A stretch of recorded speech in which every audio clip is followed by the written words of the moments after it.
would just like to say a few words. For those of you who don't know me, I'm Mike's cousin. And it's truly my honor when you asked me to give a toast for the lovely couple here. I've known Mike since he was a little kid, or since we were little kids. And one thing I remember about him was that he was a mean, selfish little kid.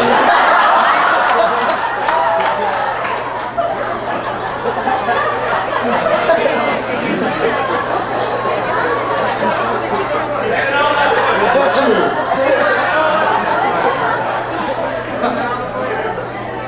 In my early memories of him, like our families would get together because we used to live in different states.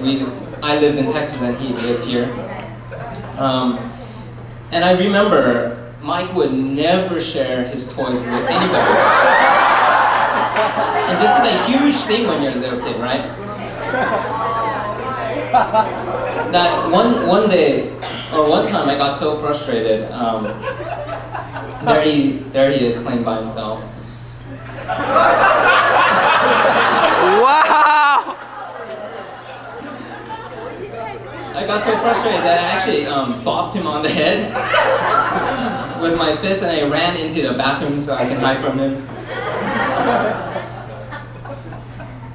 And I remember the one thing that really made an impression on me, and I've always remembered, was that afterwards our family decided to go out to eat, like at a Denny's.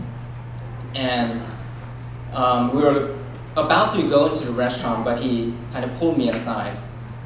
And he apologizes to me, and he says, let's not be angry at each other. And I've always remembered that. And so there we are, outside the restaurant, two boys just making up, and I thought that really was a beautiful thing. And this was the beginning of a long journey.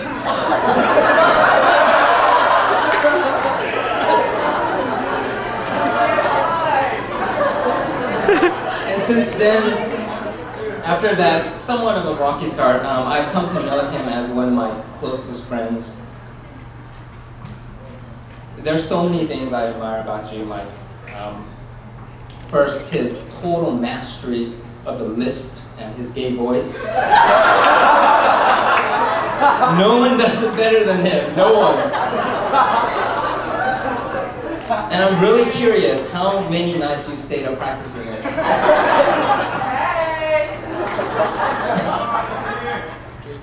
Another thing I admire about him is his ability to make something like a noise into a global phenomenon. I remember one time at a World Remnant Conference where young people from all over the world gathered together for a conference. It seemed like he got almost everyone, at least everyone around him, and so many people, whenever we would greet each other, we would go, yeah!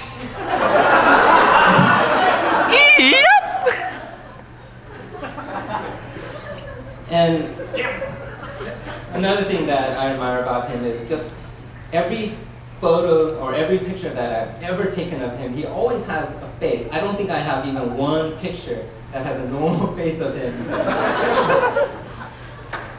And definitely, I love his huge eyebrows. It's not only you, June. I think it's very sexy.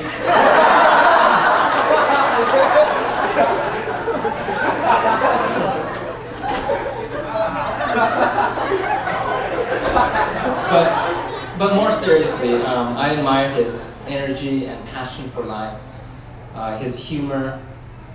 I admire his influential leadership. I know that he's touched a lot of people. His spirit, he has a very pleasant spirit, very caring for others. I also like his strong dislike for the Lakers.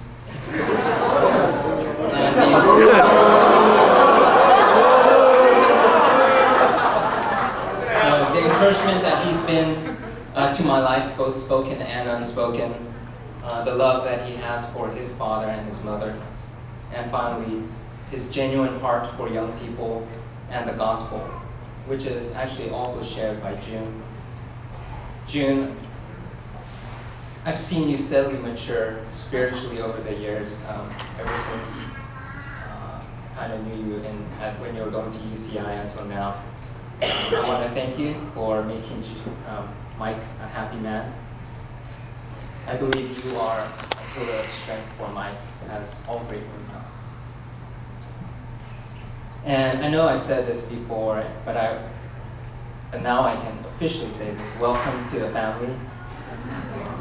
You've indeed chosen well.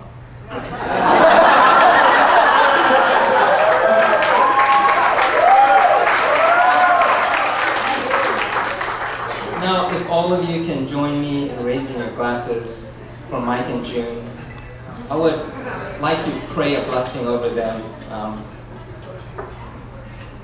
Father, bless Mike and June and the new life they will share together. Let them seek you.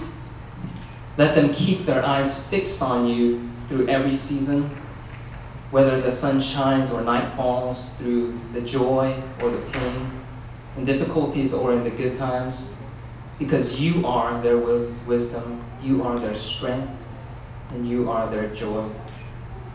Let the love of Jesus Christ, the love that brought you down to save us, flow through their marriage so that they can reflect your love to everyone around them.